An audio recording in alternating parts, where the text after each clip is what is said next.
शुद्ध गुणांना वाव देण्यासाठी त्यांच्या अंगी असणारे जे कला कौशल्य या ठिकाणी गरब्याचं आयोजन केलेलं आहे. तर चला या नवरात्री उत्सवाच्या गरब्याचं या ठिकाणी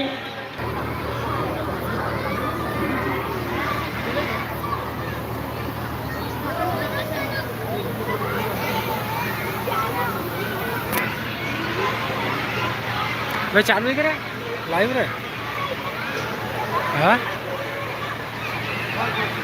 हाव एक बी पण ती जपून ठेवा अंधार फार झाला. पण ती जपून ठेवा अंधार फार झाला. थोडा उजेड ठेवा अंधार फार झाला. असंच हे अंधाराचं सावट इथल्या प्रत्येकाच्या मनातून दूर व्हावे. या दिव्यत्वाच्या ज्योतीने प्रत्येकाच्या जीवनात प्रकाशाची वाट यावी असा हा